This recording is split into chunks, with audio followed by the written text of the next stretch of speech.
ये कहानी है चार्ली लैंग नाम के एक लोकल पुलिस वाले की, जो न्यूयॉर्क के क्वींस में रहता है और उसका पूरा बचपन यही बीता है। शांत स्वभाव के चार्ली को यह जगह और अपना काम बहुत पसंद है और उसे लोगों की मदद करने में बहुत मजा आता है। उसे बच्चों से बहुत प्यार है। अपनी गली के बच्चों के साथ उसकी दोस्ती है और वो ड्यूटी के बाद अक्सर उनके साथ बेसबॉल खेलता रहता है।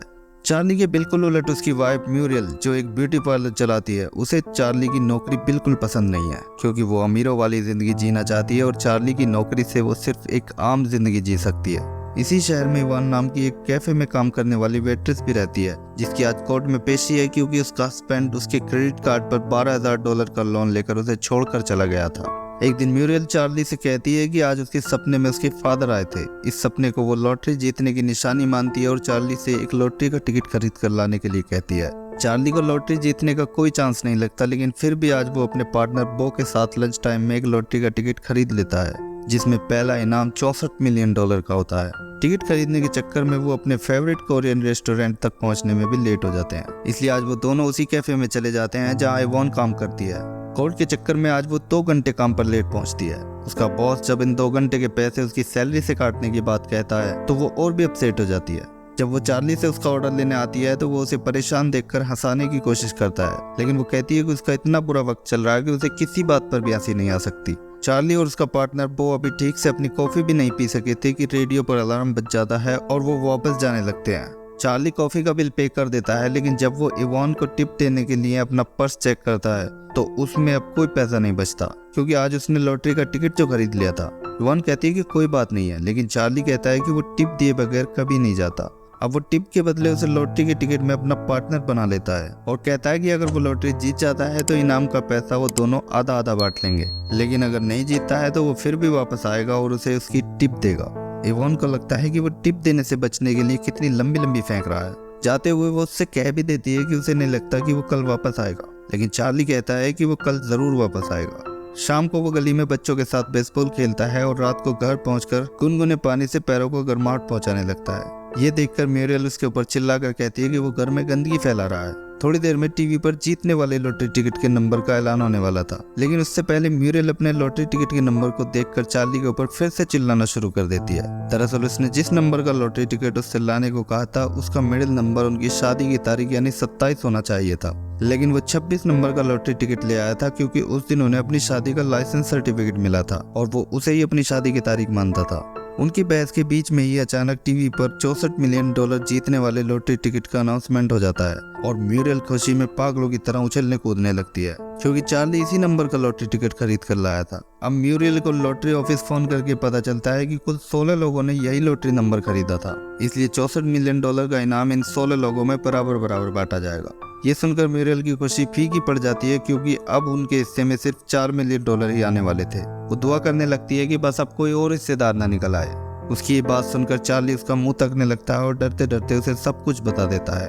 उसकी इस बात से घर में एक बम सा फट जाता है और म्यूरियल उसके ऊपर बुरी तरह चिल्लाते हुए उसे दुनिया का सबसे बड़ा बेवकूफ बताती है। उसे यकीन नहीं आ रहा था कि वो एक टिप के बदले में किसी को $2 मिलियन देने के बारे में सोच भी कैसे सकता है, लेकिन चार्ली कहता है कि उसने उस वेट्रेस को जबान दी है और अब वो अपना वादा नहीं तोड़ सकता। आखिर म्यूरियल उसे उस वेट्रेस से झूठ बोलकर पीछे छुड़ाने के लिए कहती है कि उसकी सिर्फ $5,000 की लॉटरी लगी है। अगले दिन चार्ली इवान से मिलने जाता है और आज उसे पता चलता है कि वो अपनी जिंदगी में चल रही परेशानियों के बावजूद लोगों की कितनी मदद करती थी और उसका लोगों के साथ बर्ताव कितना अच्छा था। आज भी उसने किसी जरूरतमंद को फ्री में खाना खिला दिया था, लेकिन रेस्टोरेंट का मालिक हमेशा की तरह यह पैसा उसकी सैलरी से ही काटने के लिए कहता है। वो चार्ली को फिर से रेस्टोरेंट में देखकर खुश होती है, लेकिन ये सोचकर नहीं कि उसकी लॉटरी लग गई होगी या वो उसे कल की टिप देने आया होगा, बल्कि इसलिए क्योंकि वो उसे एक अच्छा इंसान लगा था। अब वो उसका खाने का ऑर्डर लेने के लिए अपना चश्मा ढूंढने लगती है तो चार्ली उसे उसका चश्मा उठाकर देता है और कहता है कि आज वो कुछ खाने नहीं बल्कि उसे कुछ देने आया है। ये कहकर वो उसे एक गिफ्ट देता है, जिसमें वो उसके लिए उसके चश्मे को गले में लटकाने वाली स्ट्रिंग लेकर आया था, जिससे उसे बार बार अपना चश्मा नहीं ढूंढना पड़ेगा। ये गिफ्ट पाकर वो इमोशनल हो जाती है और चार्ली के लिए कॉफी बनाने लगती है। चार्ली अब उसे अपने उस लॉटरी वाले एग्रीमेंट की याद दिलाता है, या तो वो उससे डबल टिप ले सकती है या फिर लॉटरी के नाम का आधा हिस्सा। चार्ली आज जितने अपने पन से उसके लिए गिफ्ट लेकर आया था, उसे देखकर वो उससे टिप नहीं लेना चाह रही थी, क्योंकि अपनों से क्या टिप लेना, इसलिए वो लॉटरी वाली दूसरी चॉइस चुन लेती है। लेकिन जैसे ही चार्ली उसे बताता है कि उनकी $4 मिलियन की लॉटरी लगी है तो वो एकदम से गुस्सा हो जाती है, क्योंकि उसे ये कोई बेहुदा मजाक लगता है। जब चार्ली उसे डिटेल में सारी बात बताता है तो उसे यकीन हो जाता है कि उसकी सच में लॉटरी लगी है, लेकिन वो इस बात का यकीन नहीं कर पा रही थी कि वो वाकई अपना आधा इनाम उसके साथ बांटना चाहता है। चार्ली कहता है कि वो जबान का पक्का है और अब अपना वादा नहीं तोड़ सकता। ये सुनकर पहले तो इवान खुशी से उछलने कूदने लगती है और सभी कस्टमर्स को अपनी तरफ से आइसक्रीम बांटने लगती है, लेकिन फिर अचानक वो रुक जाती है और कहती है कि वो ये पैसे कैसे ले सकती है, इन पैसों पर उसका हक नहीं है। चार्ली कहता है कि वो अपने पूरे दिल से उसे ये पैसे देना चाहता है। इवान के दोस्त और सारे कस्टमर्स भी उसे ये लेने के लिए कहते हैं, इसलिए वो पैसे लेने को तैयार हो जाती है और चार्ली के गले लगकर उसका शुक्रिया करती है। अब म्यूरियल को जब पता चलता है कि उसने इवान को लॉटरी की बात बता दी है तो वो बहुत गुस्सा हो जाती है और कहती है कि उसे तो पागलों के अस्पताल में होना चाहिए। चार्ली भी जानता है कि उसे म्यूरियल को कैसे राजी करना है। वो उसे समझाता है कि इससे वो फेमस हो जाएगी और लोग उसे बड़े दिल वाली कहने लगेंगे। इस बात का फायदा वो अपने ब्यूटी पार्लर को प्रमोट करके उठा सकती है। अब सभी लॉटरी जीतने वाले लोगों को एक जगह बुलाया जाता है जहां काफी सारे रिपोर्टर्स भी मौजूद होते हैं। जब यहाँ ये बात पता चलती है कि एक पुलिस वाला अपनी लॉटरी का आधा इनाम यानी $2 मिलियन एक वेट्रेस को टिप के बदले में दे रहा है तो सारे रिपोर्टर्स चार्ली और इवान को घेर कर सिर्फ उनसे ही सवाल करने लगते हैं। अगले दिन अखबार के पहले पेज पर यह खबर छपती है और शहर में हर जगह अब चार्ली और इवान के ही चर्चे होने लगते हैं। इसके बाद म्यूरियल बहुत सारी शॉपिंग करती है और चार्ली उसे छुप छुप कर जरूरतमंद लोगों की मदद करता रहता है। इधर इवान भी घर का कुछ जरूरी सामान खरीद कर लौटती है। तभी उसके हस्बैंड एडी की कॉल आती है जिससे अभी तक उसकी डिवोर्स नहीं हुई थी। आज वो बड़े प्यार से उससे बात करता है जैसे उसे लॉटरी के बारे में कुछ पता ही ना हो, लेकिन इवान उसका इरादा समझ जाती है और उसे फिर कभी कॉल ना करने के लिए कहकर फोन काट देती है। इसके बाद वो दोनों अपने फेवरेट कोरियन रेस्टोरेंट पहुंचते हैं और चार्ली बो को बाहर ही छोड़कर अंदर कॉफी लेने चला जाता है। अंदर रेस्टोरेंट के ओनर और कस्टमर्स का अजीब बर्ताव देखकर उसे शक हो जाता है कि उनके फेवरेट रेस्टोरेंट को आज लूटा जा रहा है, लेकिन वो अपने चेहरे पर यह बात जाहिर नहीं होने देता। इसके बाद वो बाहर आकर अपने पार्टनर बो को ये बात बताता है और अपनी सूझबूझ और बहादुरी से उन दोनों लुटेरों को पकड़ लेता है, लेकिन इस काम में एक गोली उसकी बाजू में भी लग जाती है और वो बेहोश हो जाता है। इस तरह चार्ली एक बार फिर से अखबारों की सुर्खियों में छा जाता है। अब पुलिस डिपार्टमेंट की ओर से चार्ली को उसकी बहादुरी के लिए सम्मानित किया जाता है और बाजू में गोली लगने की वजह से उसे आराम के लिए कुछ दिन की छुट्टी मिल जाती है। चार्ली यहाँ एक स्पीच देता है और कहता है कि पुलिस के काम को वो सबसे इम्पोर्टेंट काम मानता है, इसलिए वो पुलिस वालों की विधवाओं के लिए $10,000 की डोनेशन देने का ऐलान कर देता है। अगले दिन चार्ली देखता है कि म्यूरियल घर के सारे इंटीरियर को तोड़वा कर नया इंटीरियर लगवा रही थी, जिससे वो इस घर को अच्छे दामों में बेचकर ये शहर छोड़कर न्यू जर्सी चले जाएं और फिर वहीं जाकर रहें। लेकिन चार्ली उसे साफ कह देता है कि वो इस शहर छोड़कर कहीं जाने वाला नहीं है। अब एक दिन वो अपने पार्टनर बो से मिलने जाता है तो वो दोनों बातें करते हुए उस कैफे के सामने से गुजरते हैं जहाँ इवान काम करती थी। यहाँ उन्हें पता चलता है कि अब ये रेस्टोरेंट इवान ने खरीद लिया है। अंदर इवान को दिखाया जाता है जिसने एक टेबल चार्ली के नाम से लगा रखी थी। ये टेबल उसने उन जरूरतमंद लोगों के लिए लगाई थी जिनके पास खाने के पैसे नहीं होते थे। चार्ली इवान के लिए खुश होता है लेकिन वो अंदर नहीं जाता। उस रात म्यूरियल चार्ली को अपने साथ एक पार्टी में ले जाती है जो एक बोट के ऊपर होती है। इस पार्टी में ज्यादातर लॉटरी जीतने वाले मिलियनेयर लोग आए हुए होते हैं। चार्ली को इस पार्टी में कुछ भी अच्छा नहीं लगता और वो बाहर देखने लगता है। तभी उसकी नजर इवान पर पड़ती है और वो बोट से नीचे उतरकर उसके पास चला जाता है। उसके पास जाकर पता चलता है कि वो भी इसी पार्टी में आई थी, लेकिन वो दोनों जैसे ही पीछे मुड़कर देखते हैं तो वो बोट वहां से चली जाती है। चार्ली कहता है कि अच्छा ही हुआ क्योंकि वैसे भी उसे बोट का सफर पसंद नहीं है। इधर म्यूरियल इस पार्टी में इतनी एक्साइटेड थी कि वो चार्ली को भी भूल जाती है और जैक ग्रॉस नाम के एक आदमी की बातों से इम्प्रेस होकर उससे फ्लर्ट करने लगती है। चार्ली और इवान अब एक रेस्टोरेंट में जाते हैं और यहाँ उन्हें पहली बार एक दूसरे को जानने का मौका मिलता है। यहाँ चार्ली को इवान के धोखेबाज हस्बैंड के बारे में भी पता चलता है, जिसके बाद वो म्यूरियल के साथ अपने रिश्ते के बारे में बताता है कि उन दोनों के ख्याल आपस में बिल्कुल नहीं मिलते। थोड़ी देर बाद इवान उससे डांस करने के लिए पूछती है और अब वो दोनों काफी देर तक साथ में डांस करते रहते हैं। इसके बाद दोनों अगले दिन फिर से मिलने का वादा करके यहाँ से चले जाते हैं। जब बोट वापस आती है तो म्यूरियल जैक ग्रॉस से चार्ली की पहचान कराती है और बताती है कि वो उनके पैसे को सही जगह लगाने में उनकी मदद करेगा। अगले दिन इवान चार्ली को रोलर स्केटिंग सिखाने की कोशिश करती है, लेकिन चार्ली को इसमें मजा नहीं आता और अब वो कुछ अपनी पसंद का करने के लिए कहता है। वो दोनों काम से घर लौट रहे लोगों को फ्री में टिकट बांटने लग जाते हैं, जिससे लोग बहुत खुश होते हैं। ये खबर भी अगले दिन के अखबार में छप जाती है और उन दोनों की जोड़ी एक बार फिर से लोगों के दिलों पर छा जाती है। इसके 1-2 दिन बाद वो दोनों एक दिन के लिए पूरा बेसबॉल स्टेडियम किराए पर ले लेते हैं और चार्ली की गली के बच्चों और बो के साथ बेसबॉल का मैच खेलते हैं। इस तरह वो साथ में बहुत सारा अच्छा वक्त बिताते हैं।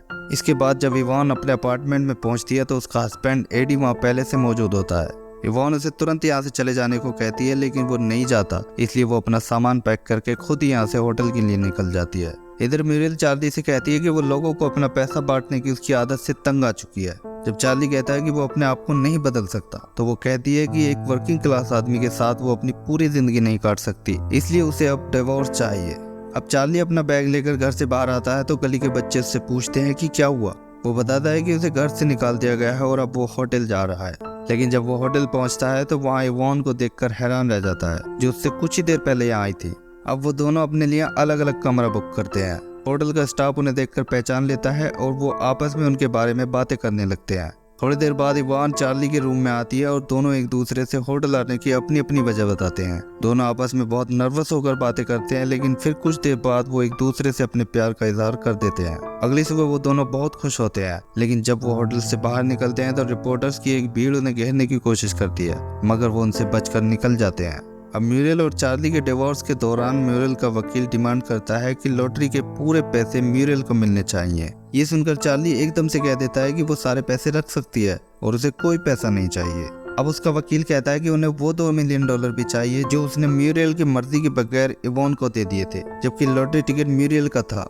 ये बात सुनकर चार्ली का दिमाग घूम जाता है और वो म्यूरियल से ऐसा ना करने की रिक्वेस्ट करता है, लेकिन वो कहते हैं कि उन्होंने पहले ही इवॉन के पास इस बारे में एक लेटर भेज दिया है और अब वो उनसे कोर्ट में मिलेंगे। इसके बाद चार्ली आज अपने दोस्त बो के घर पर रात गुजारता है। अगले दिन लोग अखबार में उनके केस के बारे में पढ़ते हैं और उम्मीद करते हैं कि चार्ली और इवॉन ही ये केस जीतें। अब कोर्ट में म्यूरियल झूठ बोलती है कि लॉटरी के टिकट का नंबर चार्ली ने नहीं बल्कि उसने चुना था, क्योंकि उसके फादर ने उसके सपने में आकर लॉटरी का नंबर चुनने में उसकी मदद की थी। अगली तारीख पर म्यूरियल का वकील ये साबित करने की कोशिश करता है कि चार्ली ने उसे डरा धमकाकर उसकी लॉटरी के आधे पैसे इवॉन को दे दिए थे। वो इवॉन से चार्ली के साथ उसके रिलेशनशिप के बारे में पूछता है तो वो बता देती है कि वो उससे प्यार करती है।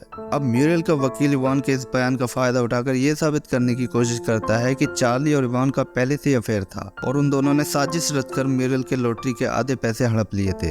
अब केस की फाइनल तारीख पर ज्यूरी अपना फैसला म्यूरियल के फेवर में सुनाती है कि लॉटरी के पूरे $4 मिलियन उसे ही मिलने चाहिए। इस तरह कोर्ट में इवॉन को विलेन साबित कर दिया जाता है। फैसला सुनते ही वो रिपोर्टर्स की भीड़ से बचते हुए बहुत तेजी से कोर्ट के बाहर की ओर भागती है। कोर्ट से बाहर आकर वो रोने लगती है, लेकिन फिर वो यहाँ से दूर निकल जाती है। चार्ली उसके पीछे जाने की कोशिश करता है, लेकिन तब तक वो उसकी नजरों से ओझल हो जाती है। म्यूरियल ये केस जीतकर जैक ग्रोस के साथ कोर्ट से बाहर निकलती है, जिसके साथ उसकी रिलेशनशिप अब काफी बढ़ती हुई दिखाई दे रही थी। रात को चार्ली इवॉन से मिलने उसके अपार्टमेंट में भी जाता है, लेकिन वो उसे वहां भी नहीं मिलती, क्योंकि वो रात भर के लिए शहर की भीड़ से दूर निकल गई थी। इसके बाद वो अपने दोस्त बो के घर जाता है, लेकिन उसे इवॉन की ही फिक्र हो रही थी। कई दिन तक वो उसे हर जगह ढूंढने की कोशिश करता रहता है। फिर एक रात को जब वो उसकी कैफे की ओर जाता है तो ये उसे अंदर से खुला हुआ दिखाई देता है। वो अंदर जाता है तो इवॉन यहाँ उसे मिल जाती है, लेकिन वो उसे वापस जाने को कहती है। चार्ली कहता है कि वो उससे प्यार करता है, लेकिन वो कहती है कि जब से वो उसकी जिंदगी में आई है तब से चार्ली के साथ बुरा ही हो रहा है। उसकी वजह से चार्ली ने अपने $4 मिलियन गवा दिए। लेकिन चार्ली कहता है कि अगर उसे उसका यहाँ आना अच्छा नहीं लगा तो बता दे, वो यहाँ से चला जाएगा, लेकिन वो पैसे की बात ना करे, क्योंकि पैसा उसके लिए कोई अहमियत नहीं रखता। उसकी बात सुनकर इवान सोच में पड़ जाती है और कहती है कि वो भी उसे हर चीज से ज्यादा प्यार करती है।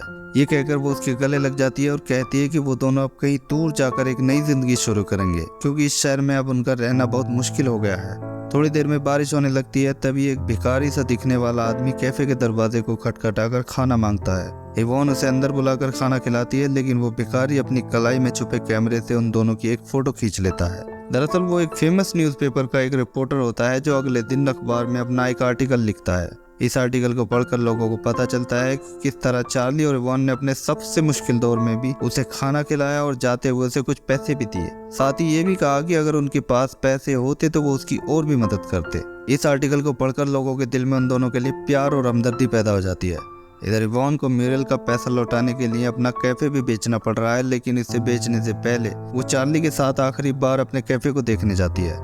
यहाँ पहुंचकर जब वो कैफे का दरवाजा खोलते हैं तो अंदर लेटर्स का एक ऊंचा सा ढेर देखकर वो हैरान रह जाते हैं। जब वो इन लेटर्स को खोलकर देखते हैं तो इनमें लोगों ने उनके लिए थोड़े थोड़े पैसे भेजे होते हैं। पैसों के साथ साथ लोगों ने कुछ प्यारे प्यारे मैसेज भी भेजे होते हैं। ये सब देखकर उन दोनों का हौसला बढ़ जाता है और वो बहुत खुश होते हैं। लेकिन ये तो सिर्फ शुरुआत थी।